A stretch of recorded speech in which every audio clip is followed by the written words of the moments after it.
ગુજરાતીઓ વરસાદ માટે થઈ જજો તૈયાર। 4 દિવસ બાદ ગુજરાતમાં 9 જિલ્લામાં ગાજવીજ સાથે વરસાદ તૂટી પડશે। હવે ગરમી થશે આઉટ, વરસાદ થશે ઇન। 30 મે થી 1 જૂન સુધી મેઘરાજા બોલાવશે ભૂક્કા। 3 દિવસમાં 9 જિલ્લાને ધમરોળશે।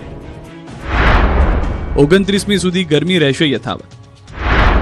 1.5 મહિનાથી માથાફાડ ગરમીમાં શેકાતા ગુજરાતીઓ માટે રાહતના સમાચાર આવ્યા છે। હવે એસી બંધ કરવાનો આવી ગયો છે સમય। ઉનાળો હવે ગણતરીના દિવસોનો જ મહેમાન છે। રાજ્યમાં હવે ગરમીને પછાડીને મેઘરાજા મેદાને પડશે। 4 દિવસ બાદ ગુજરાતમાંથી તડકો ગાયબ થઈ જશે। આકાશમાં આગના ગોળા નહીં પરંતુ વરસાદી મહેર થશે। હવામાન વિભાગે 30 જૂનથી 1 જુલાઈ સુધી 9 જિલ્લામાં વીજળીના કડાકા ભડાકા અને તોફાની પવન સાથે વરસાદની આગાહી કરી છે। 3 દિવસ અલગ અલગ જિલ્લામાં વરસાદની આગાહી કરવામાં આવી છે, જેમાં 30 મેના રોજ સાબરકાંઠા, અરવલ્લી અને મહીસાગરમાં વરસાદ પડી શકે છે। 31 મેના રોજ સાબરકાંઠા, અરવલ્લી, મહીસાગર, દાહોદ અને પંચમહાલમાં વરસાદની આગાહી છે, તો 1 જૂનના રોજ બનાસકાંઠા, સાબરકાંઠા, અરવલ્લી, મહીસાગર, દાહોદ, પંચમહાલ, છોટાઉદેપુર, અમરેલી અને ભાવનગરમાં ભારે પવન ગાજવીજ સાથે વરસાદ પડી શકે છે।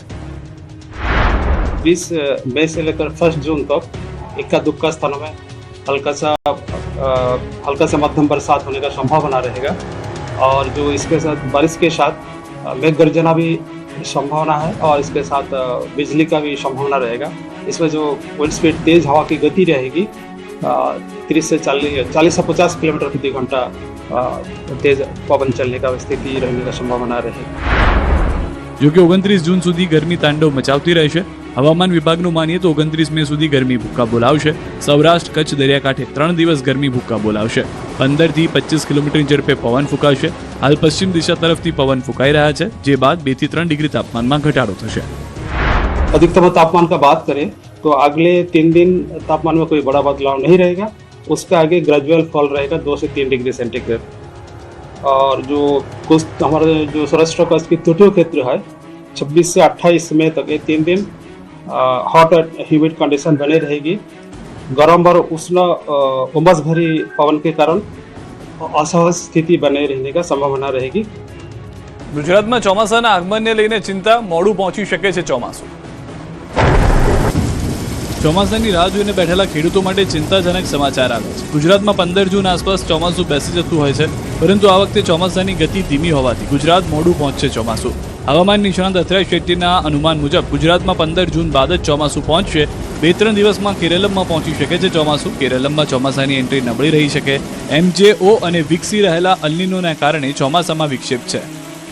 लगभग मध्य जून ही पकड़ के चली अभी फिलहाल तो। और मैंने जो फोरकास्ट भी डाला था उसमें मैंने कहा था कि लगभग 23 जून के आसपास दक्षिण गुजरात और सौराष्ट्र के इलाकों में मुझे लग रहा था वो टाइम पे कि अभी भी वैसे ही लग रहा है, क्योंकि अभी जिस रफ्तार से केरलम तक भी 1 हफ्ते पहले तक लग रही थी अनुमान के हिसाब से आ जाएगी, लेकिन अभी फिर से थोड़ी पीछे चली गई।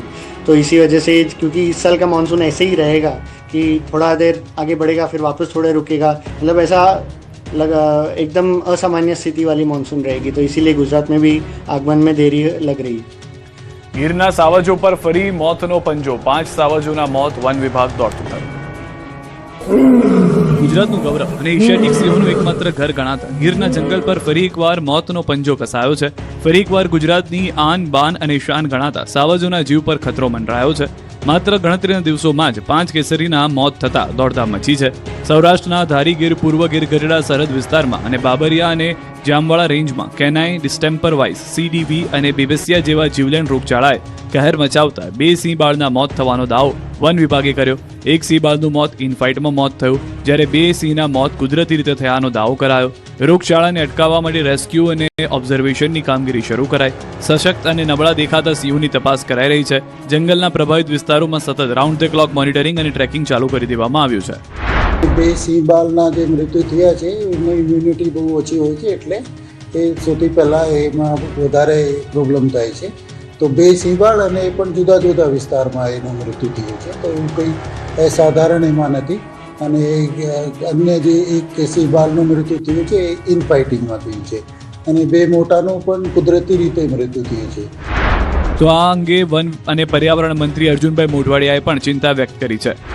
માત્ર 2 સિંહોના બેબીસિયા વાયરસથી મૃત્યુ થવાના, શંકાસ્પદ મૃત્યુ થવાના જાણવા મળેલ છે। બાકીના જે સિંહોના મૃત્યુ થયા છે એ ક્યાં તો કોન્ફ્લિક્ટથી કે બીજા કોઈ કારણોસર મૃત્યુ થયા છે। બીજી તરફ સાવજોના ટપોટપ મોતને લઈને વન્ય પ્રેમીઓ અને સિંહ પ્રેમીઓમાં શોકનું મોજું ફરી વળ્યું છે. એમના મતે બેબેસિયા રોગના કારણે જ સિંહોના મોત થયા. આ રોગ બહુ જ ખતરનાક છે. 2018માં આ જ રોગના કારણે 23 સિંહના મોત થયા હતા. વન વિભાગ તાત્કાલિક આ બાબતમાં પગલાં લે. જે ડીવોર્મિંગ કરવાના હતું સિંહોને એ ડીવોર્મિંગ કરતા નથી, જેના કારણે જે આ ભેદી રોગ છે, જે બબેશિયા અને સીડીવી વાયરસ એ સિંહોમાં સંક્રમિત થયેલો અત્યારે જણાઈ આવે છે. 5 સિંહો અને 3 સિંહ બાળ ધારી ગીરવા અને પશ્ચિમના આ બનાવ બન્યો તો ખૂબ દુઃખદ ઘટના કહેવાય. દર વર્ષે આવો બને છે. 2018ની હું વાત કરું તો બેબેશિયા નામનો જે રોગ આવ્યો હતો ત્યારે 34 ઉપર સિંહો મૃત્યુ પામ્યા હતા. તો મારે તો સરકારને એ જ વિનંતી છે કે જે રીતે કોરોનાની અંદર વેક્સિન કાઢ્યું હતું તો આનું પણ એક વેક્સિન કાઢવું પડશે, તો જ આપણે સિંહોને બચાવી શકીશું. દક્ષિણ આફ્રિકામાં ફેલાયેલા જીવલેણ ઇબોલા વાયરસને લઈને ગુજરાત તંત્ર સજ્જ છે. અમદાવાદ, સુરતમાં ખાસ વોર્ડ તૈયાર. દક્ષિણ આફ્રિકાના કોંગો, યુગાન્ડા અને સાઉથ સુદાન જેવા દેશોમાં ઇબોલા વાયરસના કેસો જોવા મળી રહ્યા છે.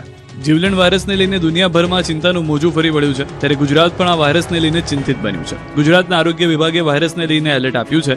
તંત્ર સજ્જ થઈ ગયું છે.